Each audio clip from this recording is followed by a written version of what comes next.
vie. Dieu veut que tu sois puissant. Dans la parole, il dit, bien-aimé, j'ordonne que tu sois puissant. Dieu veut que tu sois puissant. Alléluia.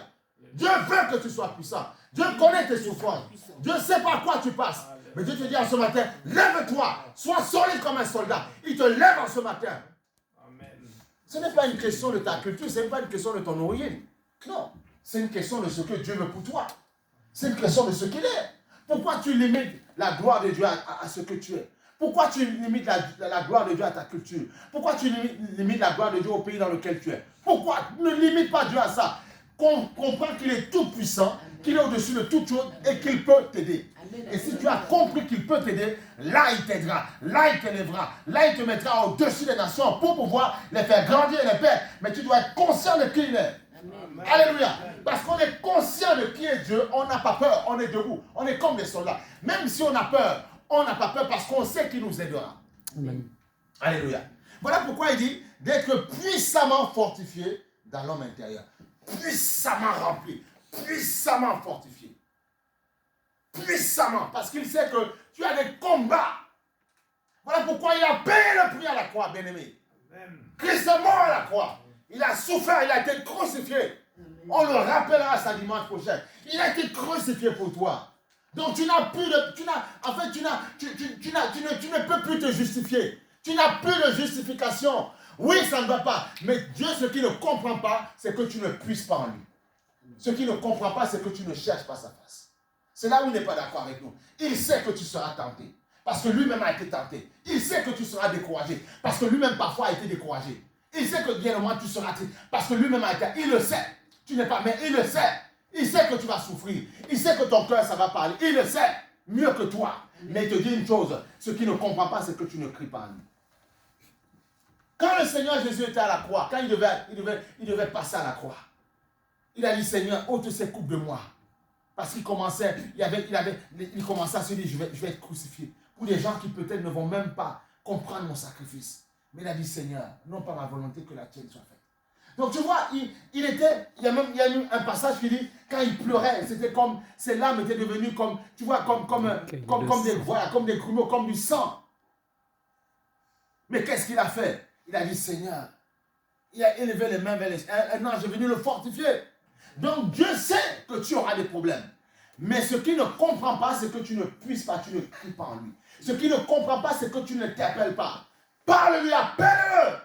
Même jusqu'à la mort, Jésus l'a appelé. Il dit, Eli, Eli. Tu vois, pourquoi m'as-tu abandonné? C'est la chair qui parlait. Mais il savait que Dieu allait le souverainement l'élever. Amen. Donc jusqu'à la mort, jusqu'à la croix. Pourquoi il a crié? Il était Dieu lui-même. Mais il a crié comme ça pour nous dire, le jour où tu seras dans les tourments, le jour où tu seras dans les problèmes compliqués, crie à Dieu, appelle-moi, sache que je suis réel. Jusqu'à la mort, il a appelé. Et après la Bible dit, il a rendu l'esprit. Jusqu'à la mort, il a appelé. Il a crié à Dieu pour nous donner un exemple, pour dire, quel que soit l'endroit. C'est ça, jusqu'au bout, je veux te suivre dans les bons, les mauvais jours. À toi Christ, mourir et vivre. À toi Jésus pour toujours. C'est ce qu'on chante. Mais il ne faut pas chanter pour chanter.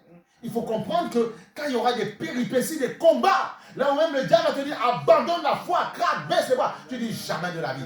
Même dans ta faiblesse, même dans parfois, là où tu seras tellement mal, tu dis jamais, tu n'abandonnes pas. Parce que je sais ce qu'il a fait hier pour moi et je sais ce qu'il fera encore. Parce qu'il est le même hier, aujourd'hui et éternellement. Et comme il est le même, il changera ma vie. Dis-moi Amen. Il changera ta vie. Et il peut changer ta vie. Mais tu dois croire réellement à la puissance qui se dégage dans le Saint-Esprit. Voilà pourquoi il dit, je prie que vous soyez puissamment fortifiés, remplis, revêtus dans l'homme intérieur. Parce qu'il sait que parfois, même si ta chair est faible, si ton esprit est fort, si ton esprit est courageux, tu as la victoire. Tu auras la victoire. Voilà pourquoi il nous a donné l'esprit. Parce qu'il sait que l'esprit est bien disposé. Mais il sait que la chair est faible. Et il sait que si l'esprit est bien disposé, si tu t'appuies et tu regardes dans l'esprit, tu auras la victoire. Alléluia. Amen, amen. Voilà. Tu auras la victoire. Allons dans Galates 5. Galates 5, rapidement. Tu auras la victoire. Galates 5. Seigneur, pour ta grâce. Rapidement, tu vois. Et tu vois que le Seigneur, vraiment, il te réconforte par ça. Quoi. Agissons vraiment seulement pour son amour. Galates 5. Et tu sais, d'être puissamment fortifié dans l'homme intérieur par le Saint-Esprit. Alléluia. Il parle le fruit de l'Esprit. Alléluia, le fruit de l'Esprit. Le fruit de l'Esprit. Merci à ta gloire. Galates 5, chapitre 5, verset 22. Alléluia. Il dit ceci. Mais le fruit de l'Esprit, c'est l'amour, la joie, tu vois. La joie. L'amour, la joie, la paix, la patience, la bonté, la bénité, la fidélité. Comment est-ce que je vais faire pour rester dans la joie? Comment est-ce que je vais faire pour rester dans la bonté, dans la paix, alors que je suis troublé? C'est parce que je vais accepter le passage qui dit dans Éphésiens 3, comme on a vu sur la chaise, d'être puissamment rempli par son esprit. C'est comme ça que je pourrais. Tu ne peux pas marcher dans l'esprit si tu n'acceptes pas le monde de l'esprit. On a dit plusieurs fois que la chair est une antenne pour les choses physiques, que ce que je touche. Et l'esprit est une antenne pour les choses spirituelles. Et le monde spirituel veut t'aider. Voilà pourquoi voilà, dans un passage, il dit le royaume des cieux est forcé. Ce sont les violents qui s'en emparent. Mais si tu es charnel, tu ne peux pas forcer le royaume des cieux. Impossible. Amen. Il faut que tu sois esprit. Pour ça, il faut que tu marches selon l'esprit. Pour ça, tu acceptes d'être puissamment rempli dans l'esprit, par l'esprit de Dieu, dans ton esprit. Parce que ta chair ne peut pas accepter d'être remplie par l'esprit de Dieu. Puisque la Bible dit que la chair n'aime pas les choses de Dieu. Voilà pourquoi il y a des gens, parfois, les choses de Dieu les dérangent.